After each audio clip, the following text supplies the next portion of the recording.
Here we go. Money talk. Here comes the money. Money, money, money, money.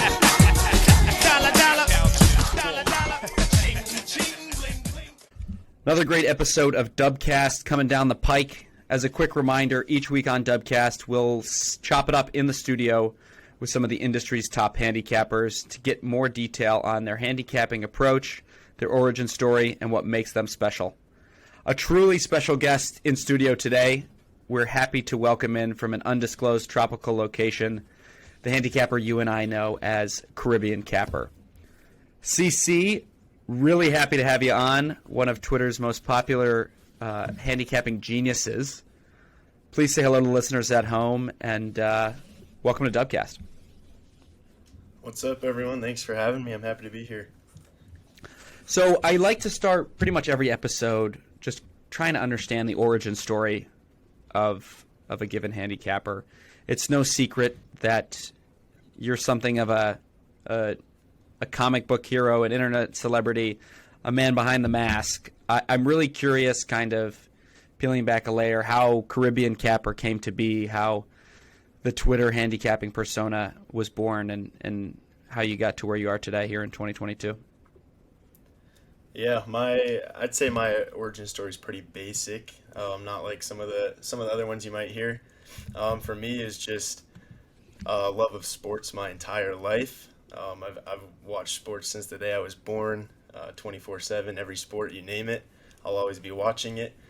And then once I came to the discovery that I could make money from watching sports, I mean that's kind of a breakthrough for any sports fanatic who wouldn't want to make money for watching sports and having a love and knowledge of sports. So I started betting on sports, and then I eventually came across some cappers on Twitter. Started following their picks. And this was, 5-6 years ago that I discovered the sports gambling community on Twitter. And then after observing for maybe a year or two, realized, wow, some of these people are very average and have large followings. And I mean, you could track some guys and they're hitting 40% over a year, and they still have 10,000 followers, lots of clients. So I just thought to myself, yeah, I can do this better. Started Caribbean Capper, and here we are 4 years later, still rolling. Are you in the Bahamas right now? Are you in some sort of tropical island location, or is there any story behind the actual Caribbean name? Because it has a phenomenal ring to it, or is it just the one you chose? So that's definitely one of my most asked questions in the DMs is where I'm living in the Caribbean. And no, I do not live there. I came up with this account while I was on vacation there. Honestly, I hardly even have one place I live. I'm all over the place, depending on the season, in different places, doing different activities, right? The last month, I've been in Park City skiing. I'll go on vacations to some beach locations later on. So, no, I don't live in the Caribbean. Visit there often. Came up with the account there, but I do not live there. So your geography is all over the map. Your sports betting is all over the map. You are one of the most impressive cappers from my perspective because you're profitable across so many sports and putting out plays on the same card across college hoops, NFL, tennis, during this kind of busy time of the year where football is still kind of cascading and hoops is heating up, tennis, golf, people are starting to talk about. How do you keep the league straight? How do you think about working through a card when you're a guy who's got so many different irons in the fire at any given point in time? Yeah, definitely. So I think that right there is part of the reason that I've gained a larger following is just because I can cover so many sports. Maybe some people don't like betting college basketball. That's okay. Yeah, the majority of my picks right now are college basketball, but I'll also hit tennis every day. I can hit soccer when soccer's in full swing. And that comes from what I was saying earlier is just I've watched every single league you can imagine, Norwegian soccer, Sweden soccer. I'll watch anything. So so just having just a basic knowledge of all of those leagues helps with the general knowing which sports are going to be on at which time, which season we're in, and then as far as picking, like making up cards for each day. There are some days where you're going to have a full college basketball slate. Saturdays, Sundays usually have 100 plus college basketball games. On those days, I'll tend to stay away from tennis or soccer or what I would consider like filler leagues because I'm more known for college basketball. I can hit those at a higher clip, so there's not a need for me to go searching for stuff in other leagues. On a day like I don't know, a Tuesday or a Thursday, the college basketball slates might be a little bit lighter. And then I have no problem going and diving into the whatever we have, ATP Cordoba right now in Argentina, or there's tennis going on all the time now. There's soccer in all these countries, so I can dive into those leagues and fire out picks for those to make sure that any of my clients are going to be getting 3 to 5, 3 to 7 picks a day, and they're not just random picks. They're all picks that I've researched, I have knowledge on, but yeah, they will vary from sport to sport. Yeah, I think what's so different about your approach, it's clear that you're kind of solving for the 3 to 7 plays per day. You've got the real breadth of expertise across geography, across sport. It's very unique in a crowded space, and there's no seasonality to it, which is really unique. It's a 365-day job for you. How do you kind of juggle maintaining fresh, getting your research in, given that it's a slog? There's no real off season for sports handicapping. I think that's something that people don't appreciate is the day-to-day grind.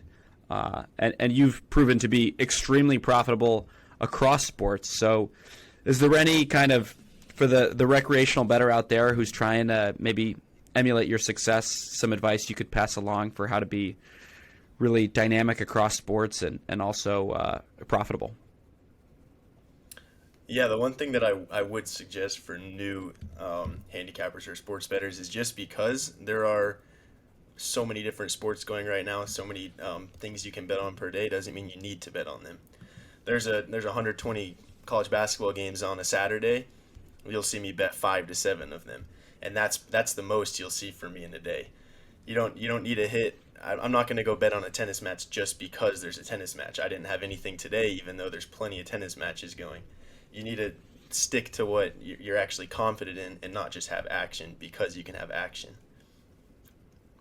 I think that's something we hear a lot from the pros. That's so hard. It's easy to say, but it's hard to execute the discipline.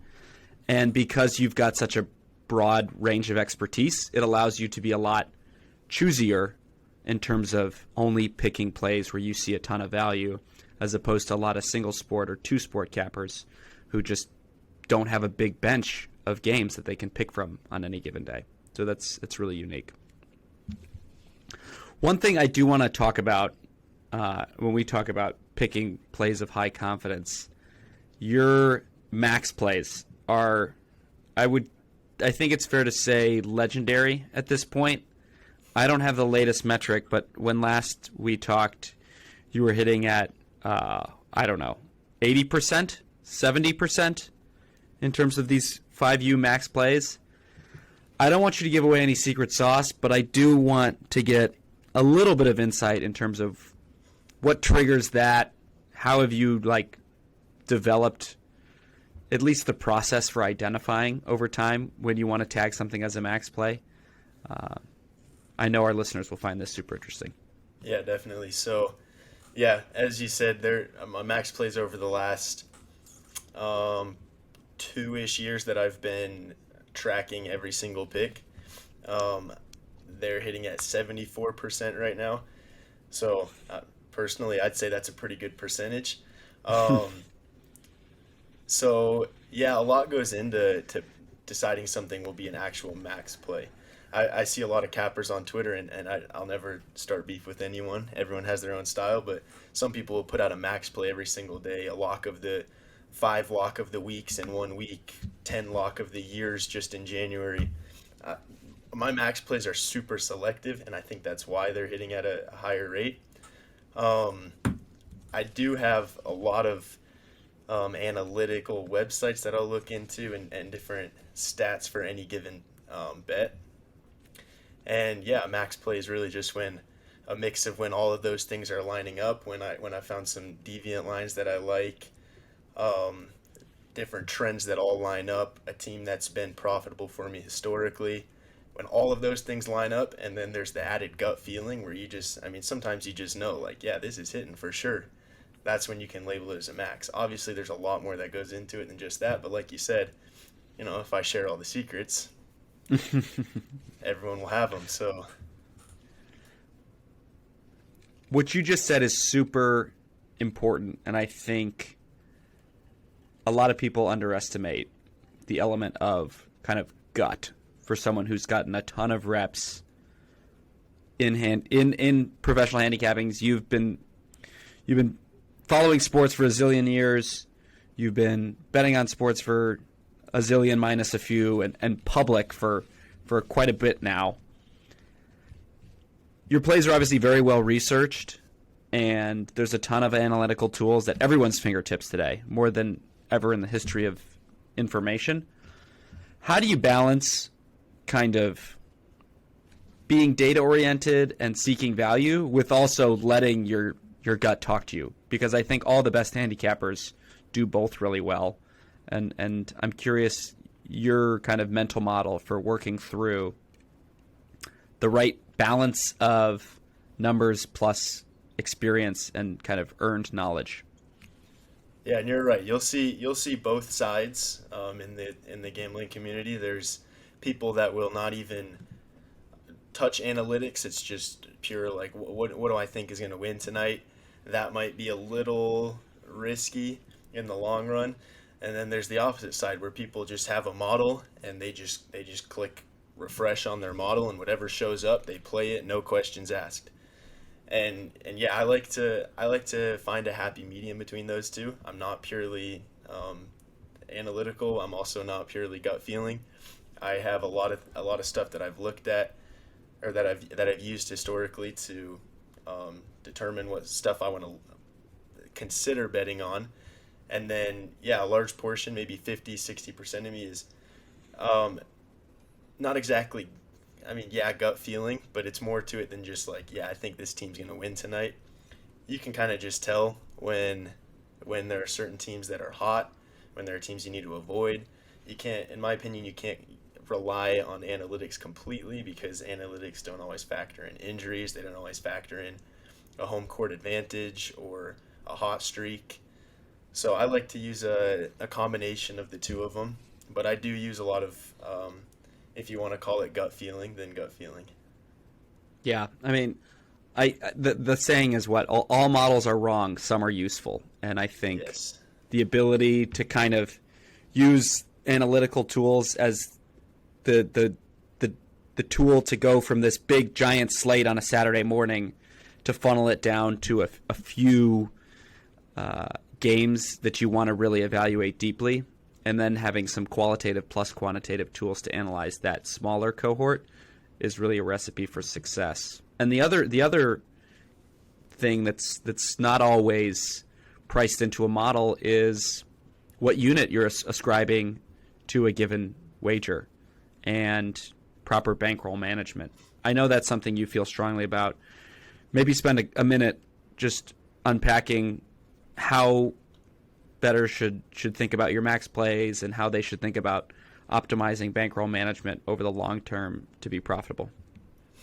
Absolutely. Bankroll management is 100% the most important thing in sports betting, besides obviously having a system to get profitable picks. You can have a person that's hitting 75% of their bets, someone telling them can still go broke in 1 week if you're not smart with your money. I have people who DM me after I post a max play, and they're like, "Okay, I'm going all in. I'm putting $1,000. My bankroll is $1,000, and I'm going all in. Let's hit it." Yeah, I'm not going to hit every single play. That's impossible. If I'm hitting 75%, that means I'm hitting 3 out of 4. So if you catch that one and you go all in on it, your account's empty. But if you're, I have in front of me I just recently posted my January 2022 recap. We hit 60%, which if you're not familiar with sports betting, you might think 60% isn't very good, but you hear a lot of people say like the magic number is kind of 53, 56% is where the top sports bettors in the world will hit. So then I also listed out how much you'd profit based on how much you bet per unit if you followed my units and my plays exactly. And yeah, if you're a $10 unit better, you're coming out with $233. If you're a $100 unit better, you're coming out with a little over $2,000. But if you're not following units, then you're not coming out with anything. That's not going to be profitable long term to just throw 500 here, 200 here, 1,000 here. I'm staying off of this one, or you can't be sporadic with it. You have to have a system, whatever that is, whether that's how I do it or how you want to do it. Just stick to it and be consistent with your unit system. I think that ties back to what we talked about earlier in being disciplined. And being disciplined means more than just taking some games and avoiding others. It also means being disciplined in terms of applying the right unit total and matching the units to your wager size, et cetera, et cetera. There's a lot of actual blocking and tackling that goes into the ideas of bankroll management and discipline, et cetera, et cetera. Absolutely. And I think what we're building at Dub Club, what you're building with your Dub Club feed and your business is really complementary to that idea of long-term focus, getting alerts in real time so you can capture some CLV, having tools to talk directly to your clients, your subscribers, so that you can communicate in real time via text. How has the ability to kind of have this privileged communication channel with your subscribers changed the way you communicate? Because being frank, you're a guy. There's a few brands of Twitter handicappers. There's like the guy with 30,000 followers and like no engagement. That's one kind of guy.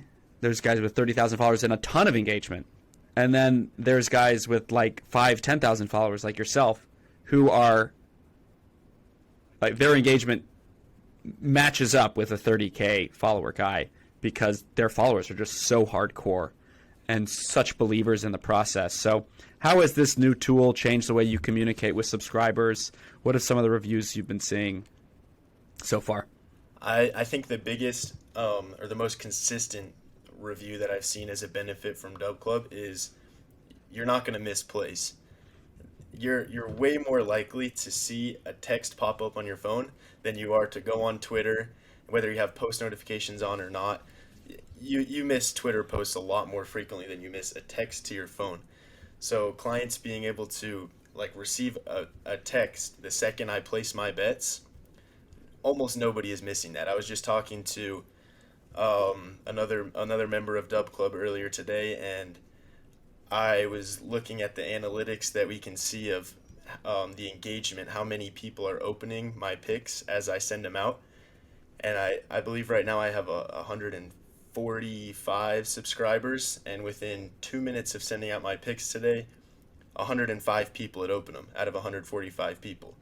So, and I'm sure Amazing. If I checked right now, I'm sure 95% have opened it by this point. So, and that's not credit to anything I'm doing. That's credit to how simple it is from Dub Club to be able to see the pick, and it's right there on your phone. You're not going to miss it. So that's the biggest benefit that I've heard so far from this platform.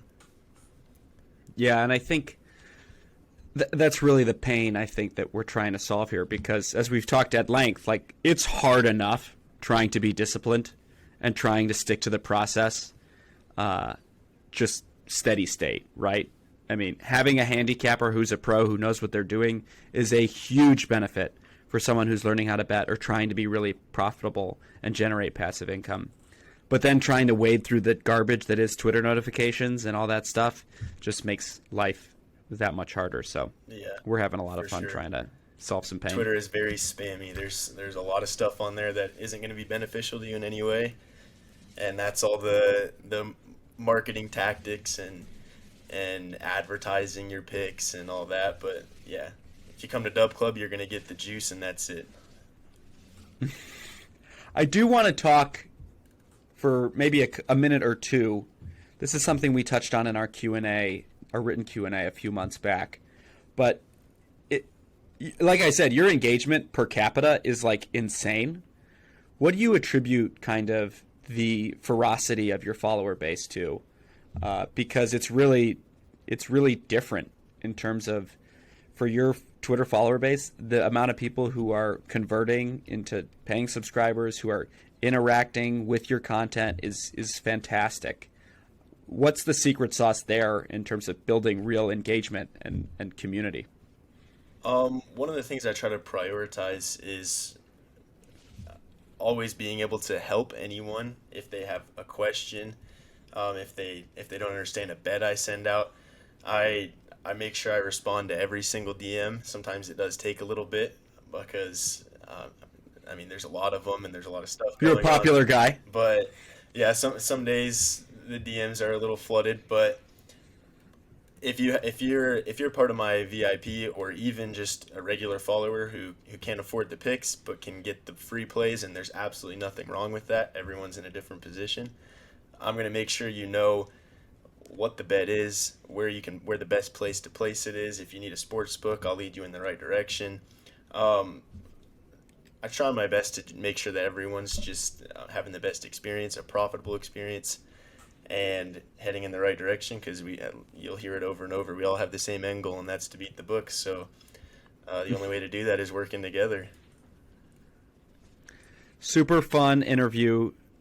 I want to wrap shortly, but if you want to take 30 seconds, we do like to give you kind of the mic just to talk to someone who's liking what they hear, interested in learning more, and maybe hopping into a trial or a subscription with your Dub Club feed. Maybe just take 30 seconds, and they already probably have a good appreciation for what you're all about, but go into pitch mode and what folks can expect. Yeah, so if you've been following my Twitter recently, or if you haven't, either way, I have an offer going right now that anybody can take part in. If you click on my Dub Club profile, which is in my Twitter bio, or I'm sure we can plug it in beneath the podcast or anything. If you click on the 1 month package, it's normally $49.99. If you use the code CCVIP Flash, it's just $9.99 for an entire month of picks. You're not going to find a cheaper package than that with any handicapper. And if you listen to this and sign up, I'll even refund your money if you don't profit over the course of a month. So there's no harm in trying it out, and I'll leave it up to you from there.